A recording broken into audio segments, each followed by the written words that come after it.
Well, good evening, everybody. It's the Cryptid Huntress, and I am back from a wonderful festival today. I ended up going to the Old Green Ice Festival, y'all, up in Chickamauga, Georgia, and I want to give a shout out to everybody. I was not a part of that festival. I just went to go hang out, okay? But I had a wonderful time. My gosh, that was a great festival, and so thanks to everybody I got to see and meet up there. And if you ever get a chance to go to that place, I got to hang out with Old Green Eyes himself today, y'all. And there were so many vendors that had handmade merch, y'all, of Green Eyes and even sheep squatch. That's my son over there. I had a handmade sheep squatch that I got today. And of course, y'all have not met Mark Muncie on my channel yet, but Mark and his wife were there at the festival. And we do some conferences and speak at presentations and stuff together. But y'all, this was fun. That was a fun time today. So I was over there doing that. And also, oh, y'all, I got this awesome hoodie today, too. It is a Bigfoot wearing a Jason Voorhees mask. And the back's got it on it as well. It's so cool.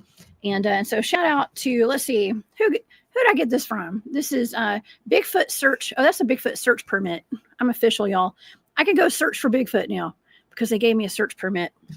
That crew right there. But shout out to Bigfoot search gear, y'all. Y'all go check them out.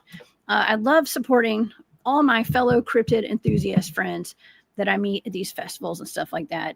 We bought several hoodies today from them. And so, yeah, shout out to those folks over there. Y'all go support good people with good products. Also, I did also get Mark Muncie's brand new book that he just put out. And it is, Harley will like this. This is The Dark Side of the Smoky Mountains, a travel guide for your next spooky journey. And it features Spearfinger on the cover. And so shout out to Mark Muncie over at Eerie Travels Podcast. So yeah. So good times, y'all. Good people. And shout out to everybody I met today. Okay. Well, we have a really fantastic show for y'all tonight. I have part of my crew that was out there at the Operation Skittles that we did in, let's see, that was in East Alabama, actually, over in the Talladega National Forest. We had the Cryptid Warfare, I guess it's not Cryptid Warfare, it's the C.W. Operators and Survival Team out there. Of course, we have Ryley from Midwest Mythos podcast here. We have Harley Owens in the chat, or in the studio with, it's Bigfoot Reports and Data, formerly. Now he is Owens Outdoors. Okay, so y'all go check out Harley. Y'all know Harley. He's been here several times. We also have Steve of Surviving the Strange. Y'all can find him on Rumble. And then we have Juan and Dawn, the husband-wife duo with CW Ops and Survival, are here in the studio with us tonight. Y'all, it's going to be a great show. And I want to thank everybody for being here. Man, we got a great chat going on. I just noticed. We got a lot of people in here tonight. So if y'all would like to check out my archives of my shows and get all my social media links, please go to my website. That's thecryptidhuntress.com.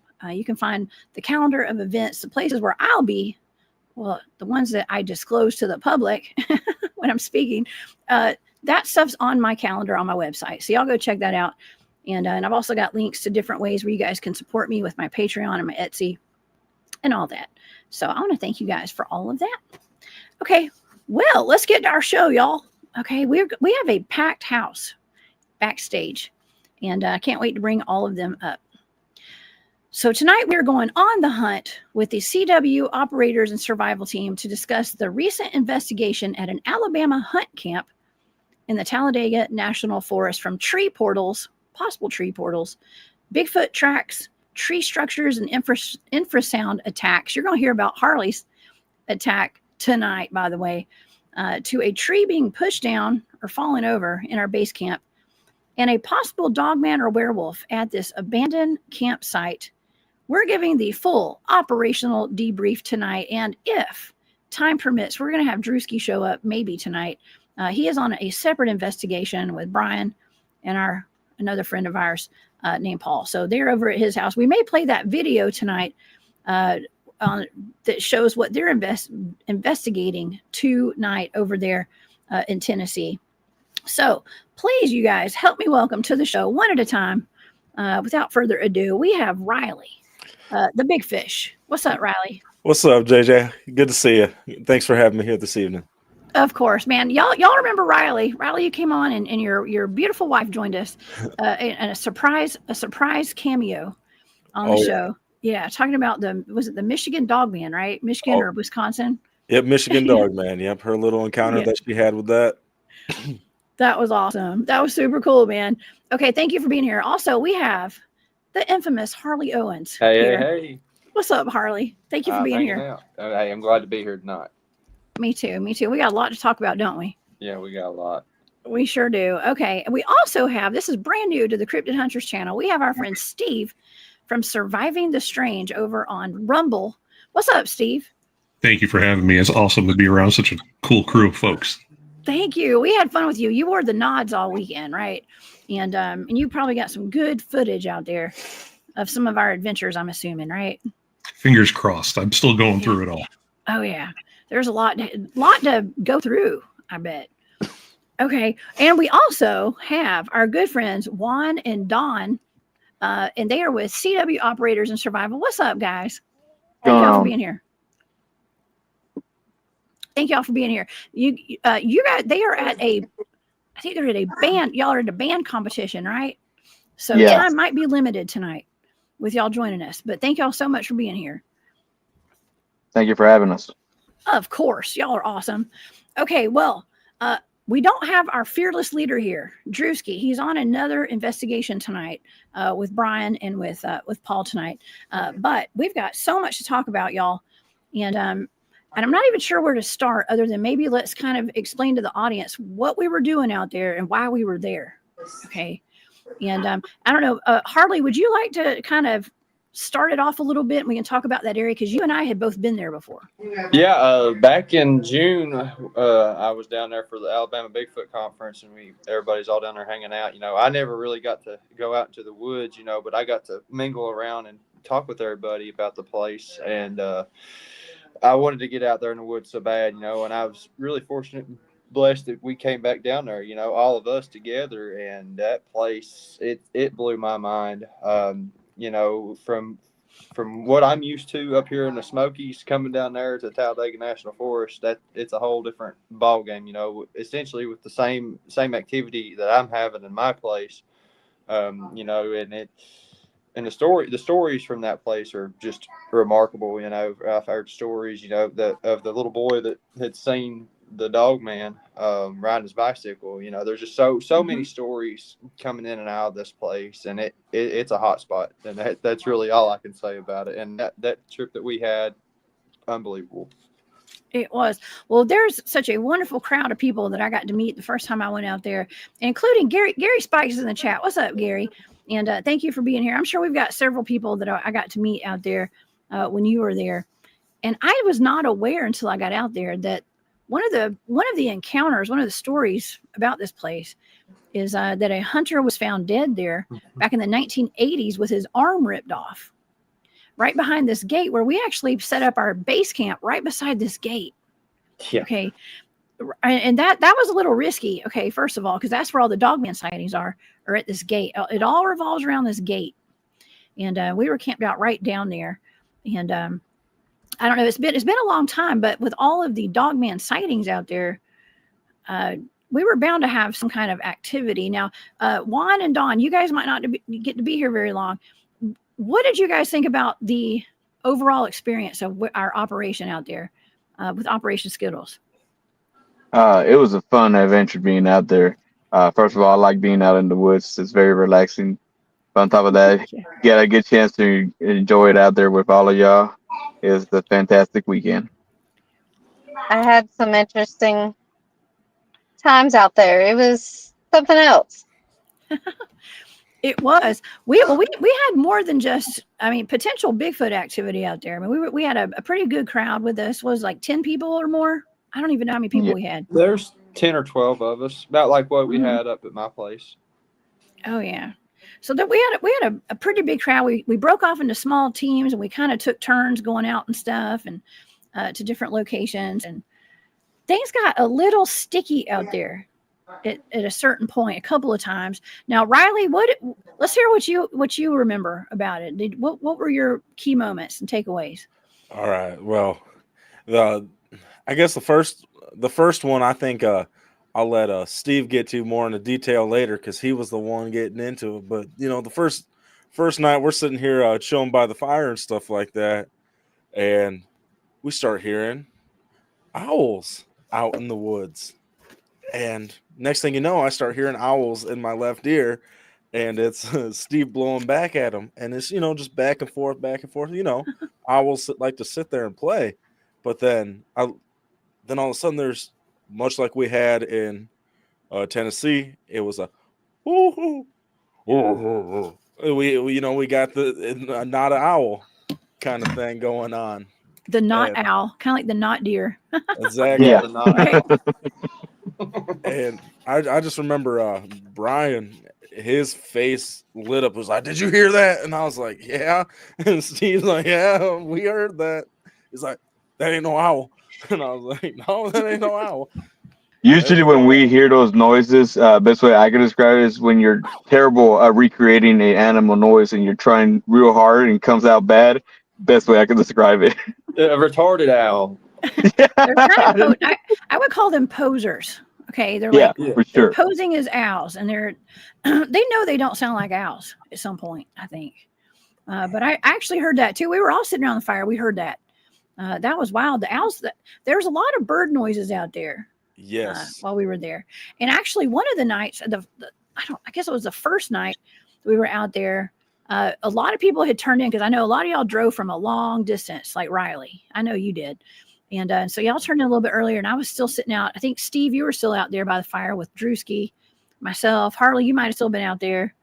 And it seemed like something was getting, it could have been acorns falling, but it did seem like maybe rocks were getting thrown at us at some point when we were sitting out there around the fire late that night, because something kept falling. I have to say there were a lot of acorns and stuff out there, or pine cones. Maybe it was pine cones. Falling, but I did feel like we were getting stuff thrown at us at some point. We were out there too. So I don't know, Steve, what did you think about the whole trip? This was your first time with CW Ops, right? This was definitely my first time out. It was my first time out with a group. Usually whenever I go out, it's just me and my dog. So this was it was definitely a wild experience. I just wanted to piggyback on that owl comment. Is I don't want to dive to get too ahead of ourselves, but I don't know how to describe the behavior where while we were out there, I kept on I had ear pro on that has an amplifier built into it, and Harley would indicate when we heard the owl to the point of I would take the ear pro off and I could hear the owls. But if I had an amplifier on, you could not hear the owls. So I don't know how you explain that. I don't know. Like there's something weird going on where your ears hear something that electronics couldn't. It's like reverse EVP. Whoa. Harley, what do you think about that? Has that happened to you out there with your recordings before? No, not really. That's really the first time that I've ever heard of it, but that's just part of the woo, anything strange, and with electronics it happens like that, I mean, even when we were out at my place, the walkie-talkies, they were acting up. So I mean that didn't surprise me one bit that it was affecting his headgear. Wow. You know what? We actually have Mark Green in the chat too tonight. What's up, Mark? Thank you so much for being here. Mark is the one that invited me out there to this place a few months ago. And we've got several people in the chat, including Stacy.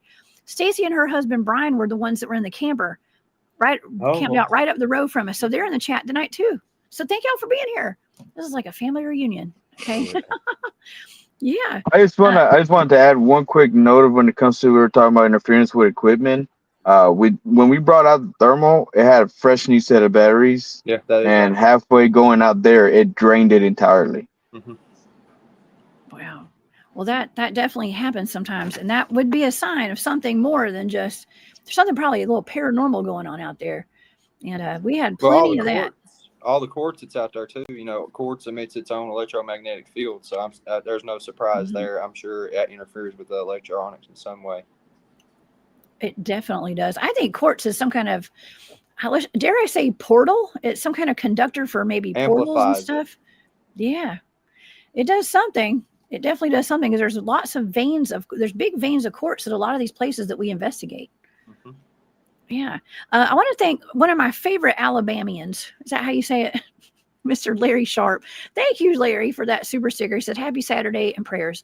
Larry is, I was going to act like I live in Alabama. I don't, but I spend a lot of time there. I was going to say my fellow Alabaman there, but I don't live there. So thank you, Larry. You're the best. Okay. So the quartz could be a factor. Now, when I say that we had some paranormal activity going on out there too, there were some points out there. Like my most, I guess, intense encounter happened when I got really sick out there on, what was that, Saturday night? I guess like the last night we were there. Saturday night.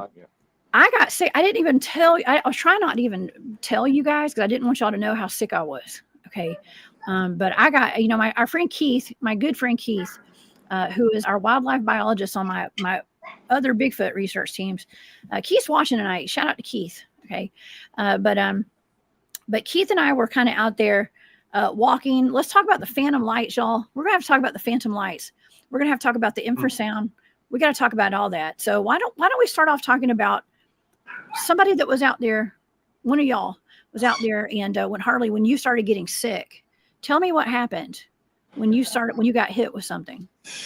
So after we had recorded the howls that we recorded, we headed further up to the first field, and at that point in time, I had something on the thermal that was coming up the little drop off there, and then that's when the thermal shut off. So then I can't remember who it was that regrouped with. I know it was me, Steve, Briggs, and Brian. We were the four that went up first that night, and I think it was Drewski, Juan. I can't remember who else came up there, but Kevin. It was Drewski, myself, Kevin, and Zook. Yeah, Zook. And Zook we all was there regrouped. too. We regrouped right there where we were at. And right before they had got up there, me and Brian seen something from the moonlight running across that first field. And so we all headed up in that direction. And we get up there, and where the little trail goes up by the field, and then they merge together. We get to where it merges almost, and I just start coughing almost like I'm trying to throw up. And almost immediately after that, Drewski said that he heard a growl, and it was somewhere down below us in that direction. And it took me out. I went down on my knees. I had to take my backpack off, and they had to carry it for a little bit, and it tore me up. I never did throw up or anything, but it definitely had an effect. So also one thing, right before Harley felt what he felt, there was rustling across from him, right next to where I was at, and not even a second after all that rustling happened, it's when Harley felt that. Mm-hmm. Yeah, it took me to my knees. It was just real quick and sudden, and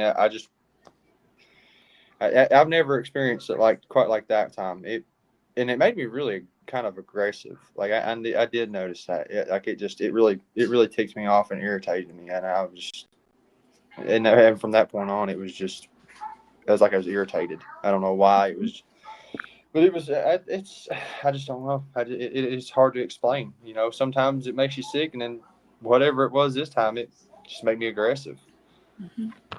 Okay, well, I gotta admit. So we all had our CB radios and stuff, and I couldn't hear what people were saying on mine. I don't know if I'm getting old, so like I'm slow now. I'm slowing down, and so whenever somebody would say something, I couldn't catch it fast enough. So I didn't know who all was up on the top field.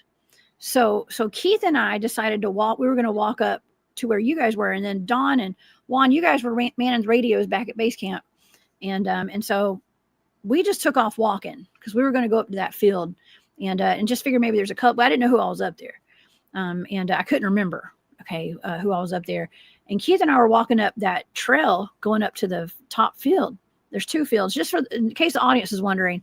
There's like that gate. There's a gate where all the it's like the famous gate, okay. And you walk up there, and there's like two fields, okay. And we were walking up in the dark with no lights at all.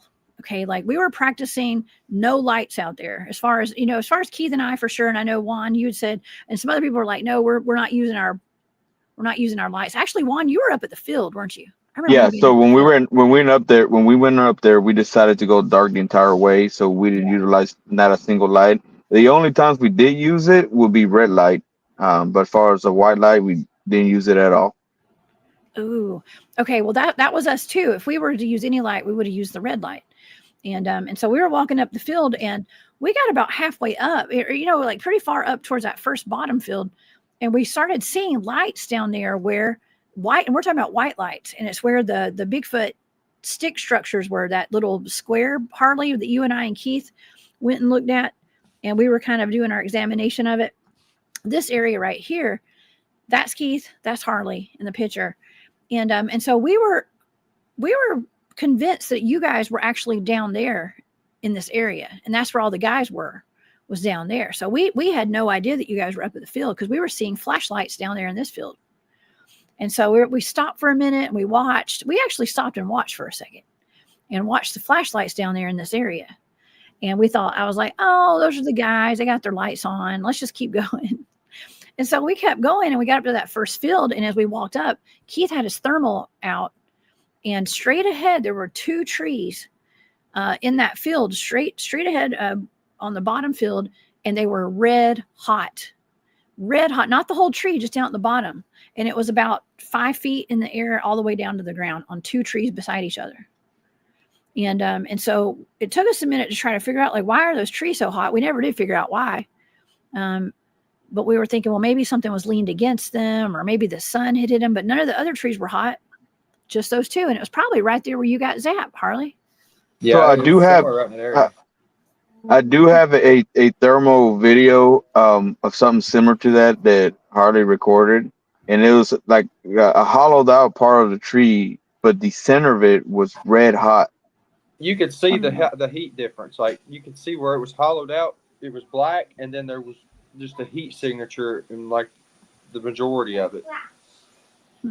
Couldn't figure out what was causing that at all, but you can clearly see under a completely different signature compared to the surrounding area. Well, we were sitting there looking at that, and as a matter of fact, we got Patrick. No, what's up, Patrick? We got so many great people in our chat tonight. Patrick Noble was out at there too. He often goes to the same location as well, and he said, I had an orb fly over my head there. Huh. Okay, lots of orbs. Harley, you and Roger and them got that video of an orb out there. Pretty cool stuff, y'all. Pretty cool. Thank you for being here, Patrick. Did you guys? Did I even tell you guys about the orb that I saw while all this stuff was happening for you guys out there? No. Oh, yeah. That was back at base camp. Yeah. So you guys got all this stuff coming, and I'm holding down the fort at base camp. Dawn and their boy were there, and so Drew was like, Ryley, stick back. Here's my equipment. Here's how you use it. Make sure that everybody's safe that's here. Oh yeah, and your wife was out there too, Harley. But yeah, so I'm sitting there. Dawn and I would hear stuff out in the woods, most likely acorns and stuff. There was that time that we heard like what sounded like a man grumbling or something like that. Yeah, it sounded like a man was talking or something, but we couldn't make out what it was being said. And not a few minutes later than that, I said, Hey, I was, Keith. what's up, Keith? Keith Hey, has how's it going, entered the everybody? building. What's up, Keith? Thank you for being here. Just in time. Sorry, Riley. But that infamous gate that we've mentioned and stuff like that, I was shining the light right down that, and inside the light was this, it had to be grapefruit sized orb right in the center of the beam, and it wasn't from the flashlight because it was brighter than that, and it zipped and it left a tail behind it as it zipped across. Oh, Like wow. right where that boy supposedly saw the Dogman and stuff like that, and where we would eventually find some footprints in later that night after everybody else went to bed when we were resetting up the alarms. But I thought it was you guys with the flashlights coming back, so I called in. Well, Dawn called in. Hey, are you guys coming back? And they weren't coming back yet. So I was, because I just seen that thing. So I thought, oh, maybe it's flashlights intersecting, but no. Well, we didn't tell you all about. Well, it was me, Steve, Briggs, and Brian. When we were on our way up to go sit where we were going to sit at, we hear this whistle, and so Brian's got the thermal, and he turns around in the direction of the whistle, and there's a deer standing there looking straight at us. Oh. Remember that, Steve? Yeah, that was the only actual deer that we saw that whole time that we were traipsing all over that place. That's the one time we saw a deer. Yeah, that was pretty weird. And y'all heard a whistle in that direction. That's weird. Yes. Yeah. That's really weird. Well, Keith, I was just actually telling everybody about the thermal that when you had your thermal out and we saw those heat signatures on those 2 trees. What's up? Welcome to the show, Keith. I'm so glad you showed up. Yeah, glad to do it. Yeah, I got got your email like 5 minutes before the show started, and I was like hemming and hawing because I was about to go to bed, but I was like, all right, might as well talk some Bigfoot for a while. Shoot, yeah, that's the spirit. That's the spirit. With the thermals, yeah, the trees were red hot. It was pretty weird. I mean, it was enough to where we had to walk straight to the tree and look at them, from 5 feet away. But more interestingly, when we saw the lights in the woods, that at first we thought it was the other group up at the field, but the elevation was not right because we were kind of looking down instead of up. But it had thermal on the lights, and there was no heat signatures on the lights at all. So I don't know what was causing those lights. I know it was like phantom lights because we were convinced that it was the guys with their flashlights down there in that area. And Keith, I just showed this picture. This is where we thought that they were, right down here where you and I and Harley had gone down there to check out those tree falls and stuff. So, but that was not them. Now this was interesting because we actually did. Oh, well, there's us. We actually found some footprints around that too. Which is interesting on that area. So that's why I just kind of assumed there were guys down there with those lights down there. So, but it wasn't the guys. And so when we went up that hill and we went to that first field, Keith, and we found those 2 heat signatures up there, and then we decided to keep going up to the next field. That's where we met up with all the guys, found out Harley had been zapped or was feeling sick. And then I ended up walking to the back corner of that field, and then I got hit with something, and I didn't want to tell anybody. Keith, you found out, you thought I was whispering your name or something. You remember that? Yeah, it was weird. I heard my name being called, so I walked up and then saw you were kind of in duress. But I wasn't calling your name. I never called your name. Yeah, I don't know what where the name call came from, but I heard it and made me walk to you. Yeah, it was weird. It was my higher self. I needed some help, apparently. But I was actually so Harley. So you said that you got emotion. You got mad, right? You were like angry. Well, I was crying my eyes out. I just started crying for no reason whatsoever, and I got a horrible migraine headache. It felt like my brain was going to pop out of my head, and it was throbbing, like that, it literally was making me cry. And I remember her saying like I don't know if I was like hearing a voice saying like I'm sorry, or like it was weird. I kept hearing I'm sorry, like I don't know if it was telepathically or what, but I was getting hit with something. And, Yeah, and but, I just thought I was dehydrated. I didn't know what but was both of y'all got the classic symptoms of being zapped. You got nausea, blinding headache, and extreme emotions. Yeah, that's kind of normal. Yeah. And I kept denying it. And Keith, you were like, are you ever going to admit you got zapped? You should be proud. It's a badge of honor. Mhm. Yeah. I guess so. I don't ever want to get zapped again. That sucked. It don't feel good. Mm-mm. Yeah, Harley, you were telling me it was like you felt like you got hit by a Mack truck. Yeah. Well, then you and I, all the guys went back down to base camp, and then Keith, you and I stayed up there for a minute, and we had to go back down because I was too sick. It knocked me completely out to where I had to go lay down. I actually was vomiting.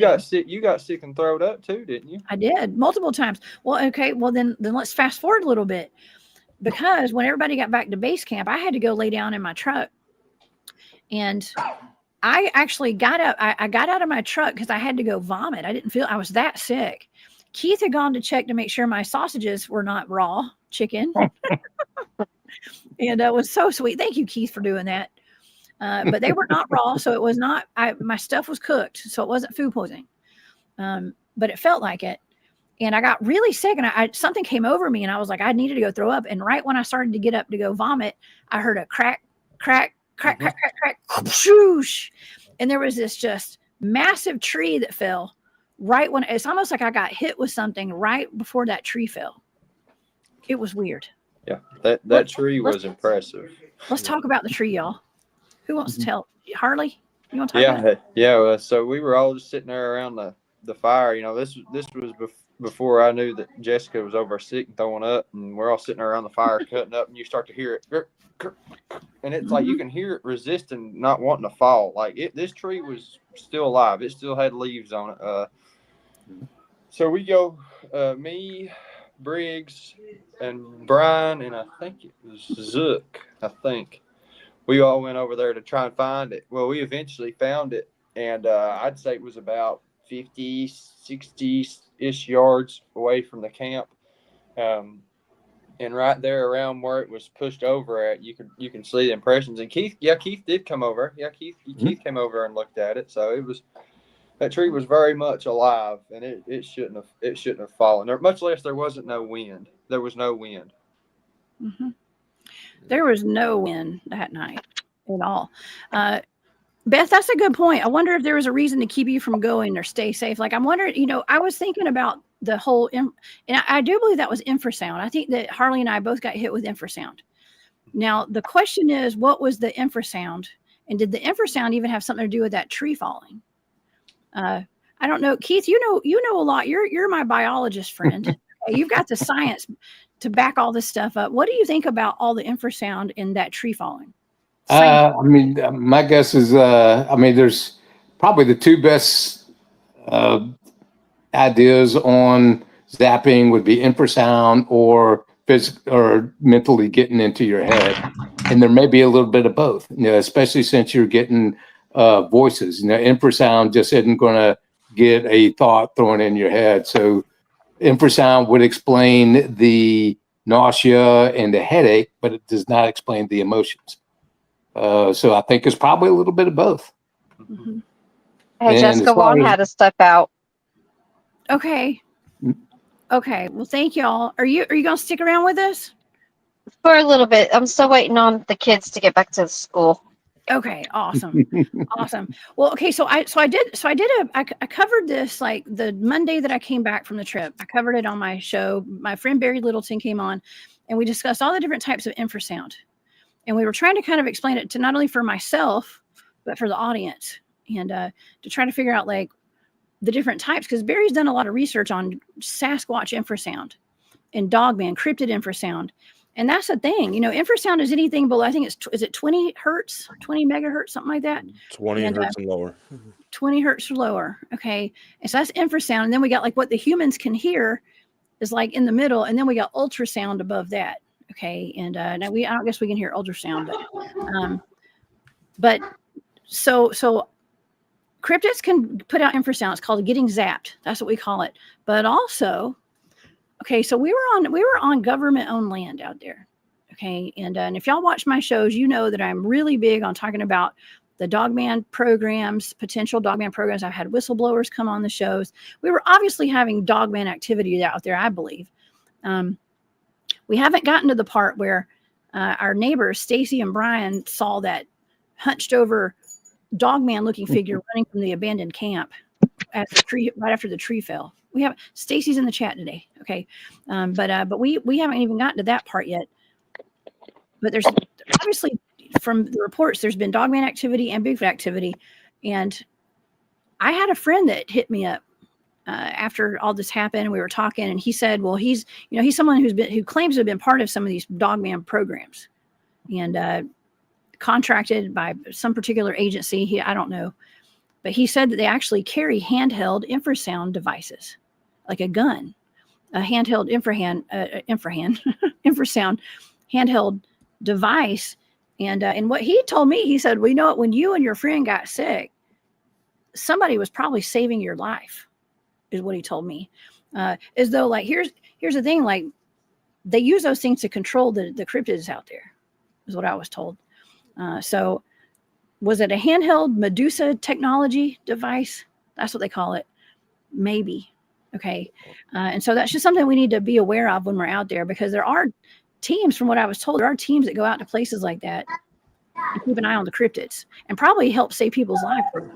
That's interesting. Well, that takes me back, not to time travel too far, but what happened on the last operation when I was getting blasted by infrasound and what was going on then, because we were in the small groups, and I was just feeling like I was gonna die, and then Juan, Dawn, and Paul and I have these things running all around us, but it almost makes me wonder if. Well, I'm no stranger to government vehicles being in and out of there. I mean, Talon, that's their cover name anyway. Talon, they're associated with NASA, so nothing surprises me. So hey Jessica, I've got to bounce off. The kids just got back to the school. Okay, Dawn, thank you so much to you and Juan for being here tonight. Y'all take care. We'll see y'all next time. We'll see you on the next trip. All right. All right, bye. Bye. Yeah, we that's wonderful. Their kids are in band and stuff. They've had a competition tonight. Okay. So okay. Yeah, I think that it's important that as researchers and us being out there, boots on the ground like this, we need to be aware. We need to let other people. There's a lot of people in the chat tonight who are also boots on the ground researchers and people that even live in that area over there. Okay. And just to put, I'm not saying this is 100% fact. Like, there's people out there hunting these cryptids with infrasound guns. I don't know, but it is a possibility. Okay. And I don't know. Let's get into this abandoned camp, y'all. You want to talk about the abandoned camp? Because after the tree fell and you guys did the assessment of the tree, I fell asleep after that. I didn't get back up. But Harley and Keith, y'all walked up to the camper. Now, Steve and Ryley, I'm not sure if you guys took part in this, but I know that Keith and Harley, I got a text from Stacy, who was up there, and said that she had seen something across the road. Now, do y'all want to talk about that? Yeah, that's fine. Okay. Let's talk about it. I'm going to pull pictures up of this abandoned camp, too. And we can talk about that. Well, I was sitting there, I was doing something, and Keith came up to me, and he said that you had got a text that something had crossed the road up there. So we walked up in there and checked it out, and it looked like to me somebody got out of there quick, fast, and in a hurry. Like they left food behind, they left a bunch of their stuff behind. It's just like, why would you leave it? And there was nothing wrong with them tarps. Those tarps were good, and the canopy, I mean, it was a little tore up. So something came in there and tore it all up. I mean, they left the tent even, so something shook them up pretty bad. I mean, I can't say that I don't blame them. I mean, whether it was Bigfoot or Dogman, I mean, that's to be predetermined. But I'd imagine they smelt that food and they wanted some of that food. So it was pretty wild, me and Keith walked out there. We were looking for tracks. We probably found like a couple of like slight disturbances, but nothing really that we could make out. Mhm. Yes. Okay. So that with that camp out there, from what I was told, Wendell Mosley's in the chat tonight too. What's up, Wendell? And Wendell had told me in the chat one day on Monday. He said that camp, that abandoned camp, had only been there for about a week and a half, or it wasn't there a week and a half before that. Okay. And Mark said that too, I believe. So that camp had not been there as long as I thought it had. But you know, when I looked at it, I was thinking like, people that were, I hate to say this, but like, you know, DRUGS involvement, maybe. I don't know. That's what I was thinking, right, Keith? That's what we were saying. Yeah. I've seen either all that that or words on homeless. YouTube. Homeless, right? That too. What was your feeling off of it, Keith? What did you think about the abandoned camp? I know you always give an honest assessment. Yeah, I mean, it could go either way because I have come across abandoned camps where people left in a hurry. I mean, and left like backpacks and just hauled ass out of there. And but in that one, yeah, it could have been a hunt camp that people were trying to start off or try to stay at periodically during hunting season. But again, it's early, so it's only like small game right now. So nobody really sets up a hunting camp for squirrel. It's usually going to be the deer. So, but yeah, I mean, I kind of got the vibe that somebody left in a hurry, just like Harley did. Mm-hmm. All the clothes were women's clothes too. Did you think? The boots were women's boots. I didn't even notice that. I didn't even pay attention to that. The socks were women's socks. The shirts were all women's size. There was lotion, like a skin lotion, in one of the drawers, along with some women's toiletries. So, yeah. Well, I did not find. Yeah, I didn't dig into it that much. Yeah, just kind of superficially. Yeah, I just kind of like glanced around. I didn't want to, you know, maybe wind up finding a body part or something. You know. Harley, I was the same. I was scared because like there was like a garbage bag at the top, and it was full of water. And you touched it, it felt like a body or something. And I was like, okay, am I going to touch a dead body right here? I don't know. I was like, I'm not real comfortable poking at these things up here, but it didn't stink, so I don't know. We got to be careful. There was a lot of ramen noodles, a lot of the things that we were noticing were like expensive stuff too. I mean, and by expensive, I'm like, it wasn't off brand, like it wasn't great value. You know, there's Chips Ahoy cookies there. Yeah, they were like, with the price of groceries out here these days, it was like, man, you know, it's just an observation that we made. It was and like, there were Merrill boots. Merrill's, yes, I noticed that too. Yeah. Yeah, it was. So, anyways, I mean, it could have been anything. A lot of firewood for what was just coming off the warm season. That was a shocking amount of processed firewood. There was. Stacy said an entire unopened bag of flour. So they were actually cooking out there, and they were like, they must have had a generator and all that. I mean, like we said, it could have been anything. It could have been something scaring them off. And in my mind, it's more probable that something scared them off after the next morning, when Brian, Stacy's husband, found those footprints around the abandoned camp. Those were huge. Those were huge. Yes. Well, let's show the audience these pictures, because Stacy, because that was Stacy right there. I just pulled her comment up. She texted me and said that she and Sunshine, her doggie, had seen this figure kind of hunched over with its back hunched over, and dark figure run across the road past that camp, or from the camp. And you know, I was talking to my buddy who claims to have been in some of these Dogman programs and stuff, and he said, well, that doesn't sound like a Dogman, that sounds like a werewolf. The way that she described it, I told him verbatim what she said, and he said, well, that's probably not a Dogman, that was probably a werewolf. He said, there's actually a difference. He said, the werewolves run hunched over and the Dogmen don't, is what he said. So just to add to the mystique to that place out there could just be werewolves out there. That's not much better. Yeah.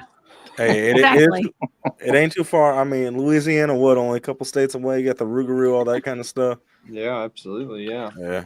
I don't know. Steve, did you pick up anything in your nods and your night vision and stuff? Like what were you picking up? Not to go too far back in the story, but if you wanted to call that first initial group that went into the clearing, let's say group one, Harley, myself, and then Juan and Drew, group two, and then Jessica, you and Keith kind of follow behind that group. Mm-hmm. So what happened was, before Drew got into that, The thermals went out. So we pulled out a backup set of thermals, and as I was showing the other member of our group how to use them, I pointed them down the trail, not knowing that Drew was coming up the trail. So all we see initially is this giant black blob of heat coming up the trail. And I could have left a trail behind myself. Yeah, me knowing what and that Brian was. stepped away from you and Briggs. I think that's when that happened. Exactly. But we saw the lights in the woods thinking it was the flashlights from group 2. So not only were there lights between group 2 and 3, there were lights between group 1 and 2. So there was multiple shots of that. And we could see them not only with our naked eye, but I could see them on my nods as well. So that was, we were sure it was just flashlights. But then once everybody said, no, we never even turned on a light, then we realized it was way off in the woods. It had to have been another 20, 30 yards in the woods off of the trail. It wasn't a turn. Yeah, everyone that I asked that night, we were all practicing light discipline, so nobody was shining the lights. Jessica and I never shined our lights. Nope. Only used the thermal, and so something was in there shining lights, and it was something that did not have a heat signature, and it was in between us. Yeah. Now, It was the predator. there is one more thing going while we're back in this time period that happened, and if Harley's okay with it and you're okay with it, Jessica, we were hearing some weird vocalizations. They heard it up there, and me, Juice, and a couple other people heard it back at base camp, and it was one of the weirdest vocalizations I've ever heard. It was when me, Steve, Briggs, and Brian went up. We went up to that stick structure that I put the peanut butter out on. We moved down the hill from it about 30, 40 yards, and we found this big log, and we all just sit still. We go dark.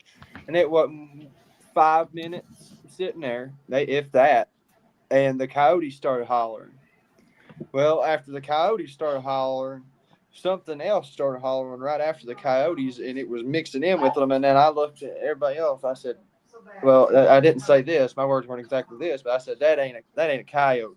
You know, I've hunted all my life, and I knew what was making those sounds was not a coyote. So I'm just sitting there like, oh my gosh, and it was close. It was coming up from where the first clearing was. That's where those sounds were coming from. And so, you know, we're hearing stuff moving all around us. So we're like, we're pretty much pinned down where we were at. And so after everything had kind of calmed down, that's when we decided to go up to that clearing. It initially even started like an elk call. It started like an elk call, and then turned into coyotes, and then ended like a wolf. And at that same time, Brian saw something on the thermal again. Because when I was talking to Drew about it, and when we heard it, I was like, dude, that sounds like an elk. And he's like, there's no elk in Alabama. And I was like, no, really? I know there's not. That's why I'm so surprised. It sounds like an elk. Well, then, you know, I got to thinking about it. You know, red wolves would be the only logical thing that I could think of it being. To my knowledge, I don't think there's red wolves in Alabama. Keith, am I correct on that? Very uncommon, but I think they're in there. Yeah. Northern Alabama, where we were, probably not likely. Yeah. But why would all three be in the exact same clearing? Yeah. Oh, I heard 4. I've ripped that audio apart and added to it. I don't know if you guys have listened to it. I sent it to y'all, but I heard 4 different things talking in that thing. There's 4 different things. Oh wow. It's untelling what all's in that place. It's just like it's untelling. I don't know. It's that hunting camp is wild. Now, who was it that recorded the Bigfoot howl? I think that was from Friday night. Yeah, that was Saturday night. Oh, Saturday night. Okay. Yeah, that's one of the better howls I've ever heard. That was pretty amazing. Yeah. And it's crazy because my buddy Roger Williams, I'm shouting out Roger Williams from Scratch and Holler, a year ago, but it was earlier in the year, they recorded some howls like that, and it's almost identical. Almost identical. Ryley, I'll let you listen to them, and like they're almost identical. Okay. Oh wow. My way. Oh, I want to take a quick. I'm sorry, Keith. Real quick. Let me thank my friend Jason here. Peanut butter and jelly. So when y'all get zapped, does anyone get mind's eye images and telepathy? Thank you for that super sticker, Jason. I appreciate that. I just got a bad migraine. What about you, Harley? What happened to you? Did you get? It felt like images? I was hit by a Mack truck, and that was the only thing on my mind. I was hurting. Like I had to take my backpack off and everything. I was just down and out. I didn't have nothing. It's not, I told Harley, I think Corey said that they call it what do you call it? The brown laser or something. I was just glad that we did not, use the bathroom on ourselves. Like I'm not kidding. I know that sounds disgusting, but like it was bad, y'all. You got like, we both, I mean, it's out of nowhere, just got hit with something and got very sick. I got down on my knees a couple of times out there. Like, it hurt. It was bad. Me too. No. Do you want me to play that howl real quick? Yes, for you sure. You got the bleeps in it. I know. I cut your voice out because I couldn't hear. Oh, the cussing. It's okay. Well, I mean, I made a family friendly version. Good deal. You made it family. You bleeped it out. Good job, Ryley. All right, let's see. Oh God. PG-13. Yeah, we got to keep it PG even. All right. Sorry, it's gonna take. I just want to make sure I got the. All right. Sorry, I thought I had it able to be pulled up right this second. Is it going to be like where we pull the screen up, or are you just going to play the audio? I'm watching for it. Pull a screen up. I mean, we have several things to show the audience tonight. Even at some point, wherever Drew is tonight, he's doing an investigation. We've got a video and an audio of some creature screaming out there where he's at over at Paul's house tonight. So we're going to play that as well. Sounds like something out of Jurassic Park.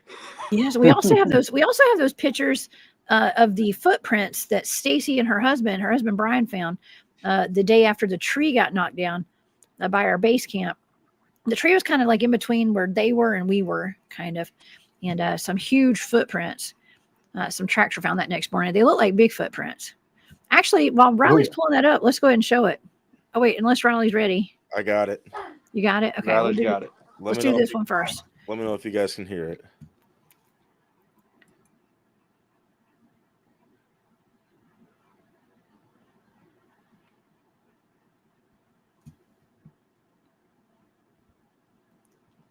I don't hear it yet. Nothing. I'm hearing it on my end. Oh yeah, we don't hear it. Oh. It's the sound of silence. that means you have to mimic it now. Yeah, you got to mimic it, Ryley. I got you. Let's hear it.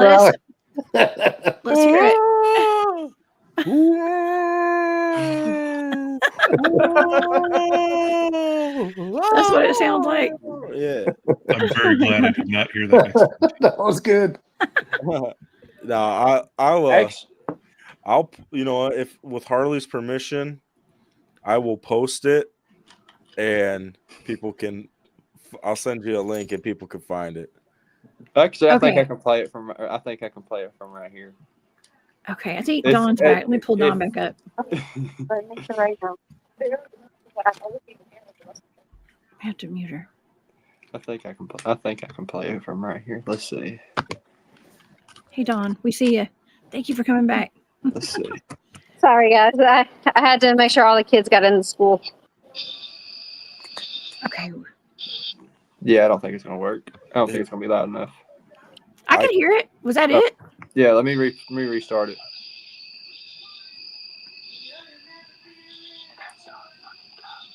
Oops, pardon my language.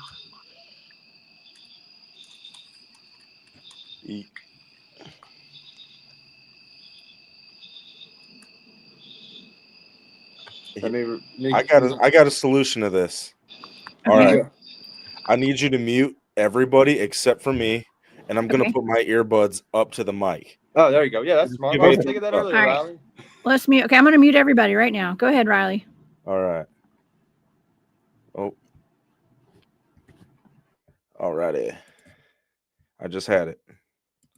There we go.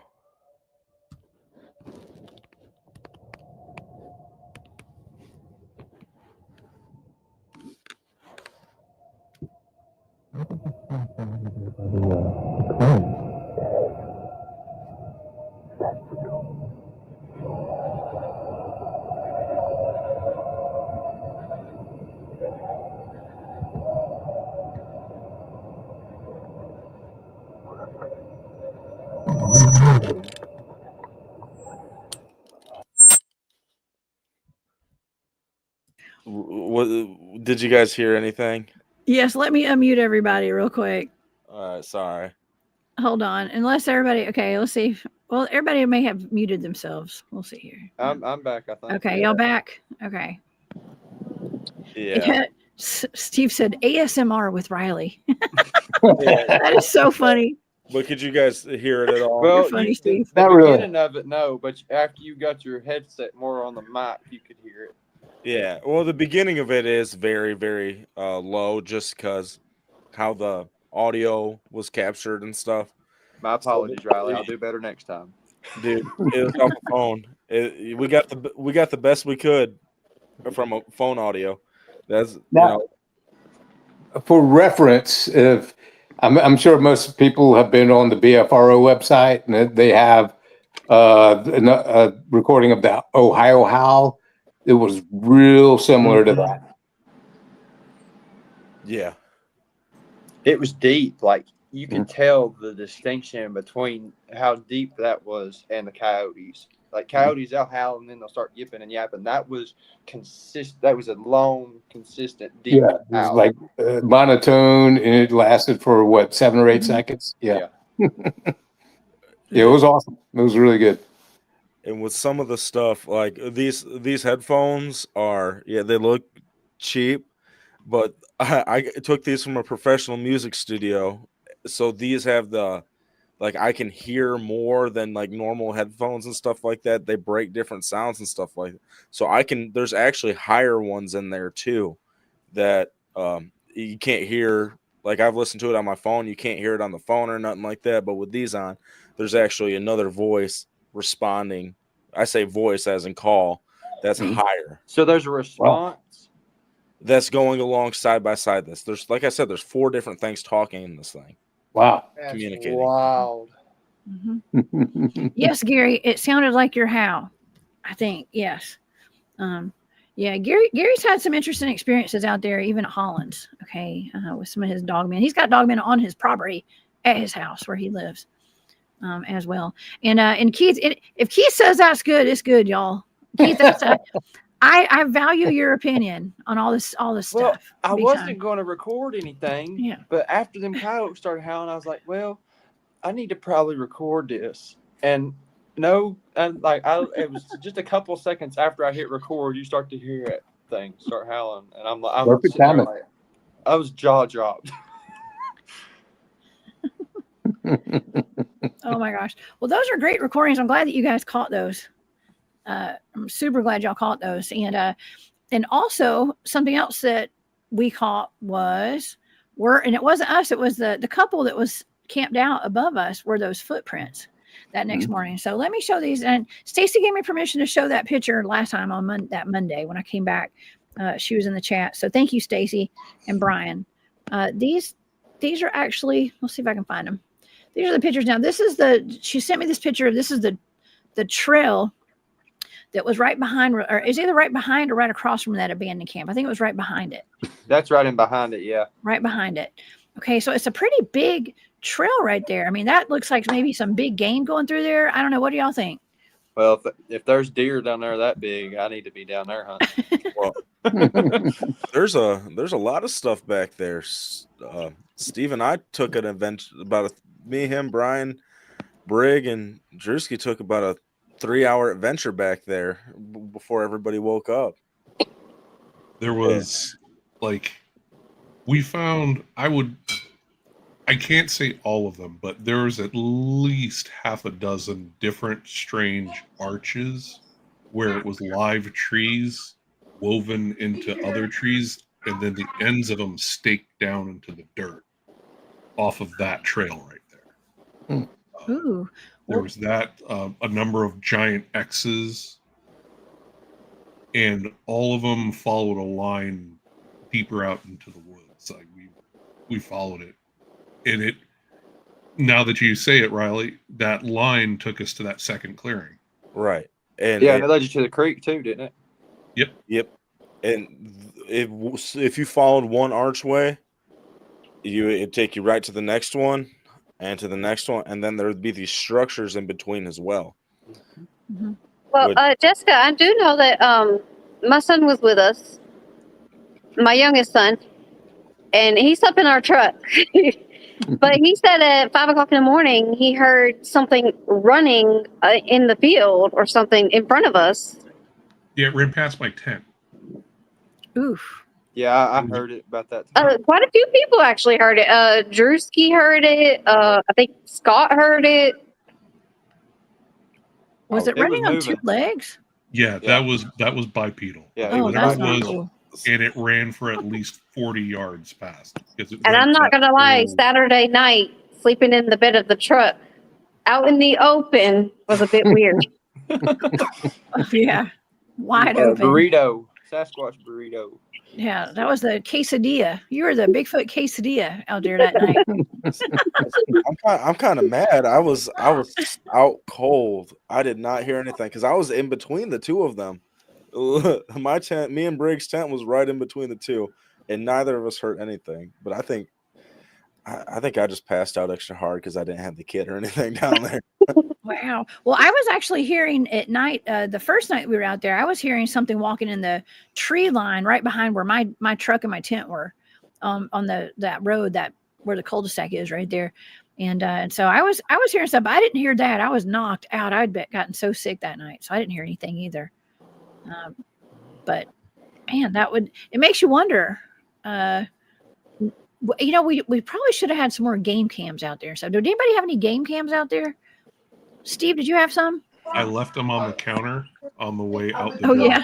There was a bag of really important stuff that I left behind because I was pushing the time to make sure that I got there in time, and then our time got pushed back. So I'm kicking myself for not bringing them. We'll do it next time. For sure. Well, let's show these pictures of the footprints real quick, okay? Because here's the trail. This is what Brian and Stacy sent to me the next day, and this is a footprint. Okay, you can see the toe lines right there. See the toes at the top, and then this is, I believe that's Brian's foot. Well, yeah, that's Brian's foot right there. Beside that, Keith, how big do you think that footprint is? I think it was if his foot is 12 toe to heel is about 12 inches, and yeah, that's about a 24-inch print. Yeah, double that. Yeah. Look how deep it is. Really impressive. Hey, Harley, did we discuss? I'm sorry, I'm back, but did we discuss about the overlapping prints that you and myself found? No, we did not. And the box? Yeah, at the box. Yeah. At the box, that structure that we showed a picture of earlier with me and Keith in it, there was a track right there. It was 18 inches. And towards the heel of that track, there was another track that was overlapping into that one, but it was smaller. It was like 12, I believe. 12, yeah, it was about 12 inches, yeah. Mm-hmm. So the smaller one had stepped where the bigger one did. Being in that box, it scared Rizzo so bad that she took off without anybody. Kevin hollered for her, and she wouldn't even stop. She went all the way to base camp. Now, for the audience, Rizzo is a dog. Okay, Rizzo is Kevin's dog. Kevin, He's our mascot. Yes, from he's with Where the Weird Ones Are podcast. He's been on my show before, over on Spaced Out Radio, and so his little dog, she's a little pit bull, and she's the sweetest little thing. I believe she got stung by yellow jackets the last day we were there. Yeah, she ripped in the Ryley's tent. Yeah, Oh, God. Poor baby. Which we can get into that later because me, Kevin, and Brig talked about it, and I think we finally, I believe I figured out the reason why she was in my tent too. Why was she in your tent? Did she get scared? Do you think? Let's hear it. Well, So Dog treats. what I do every time when I go out on a op, I say that like I've been on a bunch, but I've been out on two. But Drew puts me in charge of making sure we're spiritually safe. So what I'll do, I'll take anointing oil, go around the camp, everything like that, claim the territory for us through Christ, and typically it makes things mad and stuff like that. But like I believe with all my heart, we're safe inside that little perimeter. And well, when you guys were all going out in the first night, I was sitting there and I just asked, God, send an angel and watch over our camp. And as Brig and I were talking on the car ride home, I was like, he's like, why do you think Rizzo got in our tent? Because we had no food or nothing in our tent. I just kept it all in the vehicle. And I was like, well, I was praying a lot. He's like, well, so was I. So like, I really believe like there was something there, whether it was an angel or God himself, like just that place, she felt safe because we all know like spiritually out there's a lot going on, and she probably saw something that we couldn't see, and that's where she felt the safest. Because I'm not gonna lie, I spilled anointing oil on my clothes too, and those were in the those were laying in the tent as well. So I don't know. I believe she went in there because she felt that was the safest place. Like she did not want to sleep with Kevin. She wanted in my tent. Oh my gosh, that is so. She's the sweetest little dog, man. She is. Yeah, And, dogs are hypersensitive to energetics. So yeah, I believe that. So speaking on that, oh, go ahead. Speaking of that, when all that happened, if you mind, I got a funny story to tell y'all, and I think is Harley still in here? Harley is, yeah. He took the video down, but he's still here. He'll agree with this. So when all that happened, Kevin took off with Rizzo, and that's fine and all. He went back to camp. But when we got done investigating there, we felt this uneasy, like of you shouldn't be here feeling that just came over us once we passed that threshold, that box that we found. Mm-hmm. But when we were going our way out, he was supposed to be at camp. We stepped out and we seen somebody in the woods, probably a good, I say, 75 yards away from us. Yeah.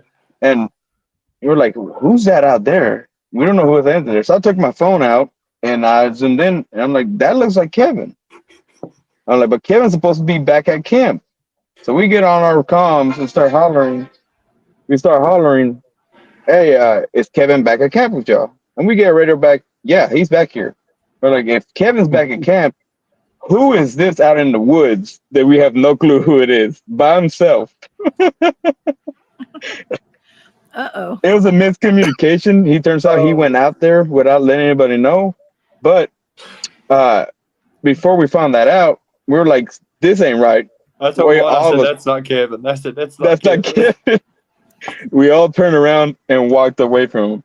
And after talking to Kevin about it, he says, his reaction was like, oh, there's everybody else. He starts waving at me. So as soon as he waved at me, it's when I turned around. We all turned around. I was like, that's not right. And we just left. It was just how he waved, though.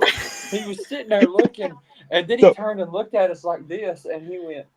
We're hollering his name to make sure it was him, and no response. He just turned with no smile or nothing, goes. We're like, yeah, no. Could have been a doppelganger. Listen, we're dealing with skinwalkers and doppelgangers out there, so we have exactly. To be he better have known the password. Remember the password we usually have. Yeah, we got the safe word. His reaction to it was, I was like, what did I do? His reaction to it was like, what did I do? Because we all turned and walked away from him. He was looking like a skinny, as we call them. Okay, he's looking like a skinny. We were getting suspicious, right? The old S walkers. Yeah, you don't want to get mistaken as one of those, y'all. Please. No. Please answer.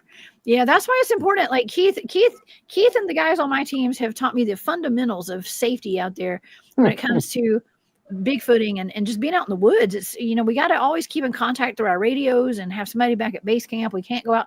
Don't ever go out by yourself, right, Keith? No, there's a rule. That's a rule minimum of 2 people when you go out. Well, I mean, some of us are a little Harley. Harley, don't listen. No, I'm I just don't. kidding. A Harley about got tackled when that tree fell down. Man, Oh yeah, I wanted to get it. I was ready to go. you was I inviting it heard y'all into screaming. into the perimeter, I said, man. "Come get you some, big boy." I Yeah, I was was like, mad. man. You know, it was kind of funny. As soon as that tree fell, I heard at least 5 people cheering. Yeah, well, I mean, yeah, we. I But heard. yeah, I let's heard bring it people on. yelling. I wanted to yell too.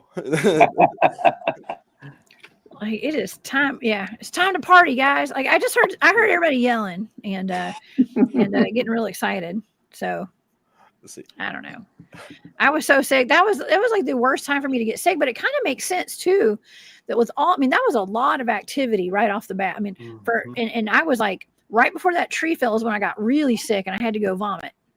And that's when I was super duper sick, was right before that. So I mean, it kind of makes me feel that was a lot. That was infrasound. Appreciate all your help, man. Yeah, there was something with infrasound, whether it was the cryptids or it was a team out there with handheld Medusa tech or something. I don't know, but it definitely affected both you and I, Harley. Yeah, that it night. did. Yeah, I don't know. Do you, Keith? Here's a question for you, or even Steve. Steve, you're into technology and stuff. Like you had all that good equipment out there. What do you think about like that tree being like? This sounds crazy, kind of, but like some kind of technology of having something to do with that tree falling, like infrasound or something. Is that possible? Like if somebody could have shot, I don't know. Maybe that's a weird question. It's like a shockwave kind of deal. Yeah, like Well, that. I mean, you would think if it was something like that, there would be more than one. Mhm. Why would they just target one specific one tree? tree. Yeah, Yeah. that's kind of weird. Well, to me, it's either going to be it would have been like a Bigfoot or Dogman. Yeah. Or the tree could have just fallen on its own too, There right? ain't no There's way. also that. There ain't no way that tree did. That tree was still alive, and you could hear Yeah. it resisting, trying not to fall. Like it was pushed. It was. That was the resistance. That was like it was like crack, crack, crack, and it kept cracking, and it didn't fall. It fell from the roots, the root ball, right? Mm-hmm.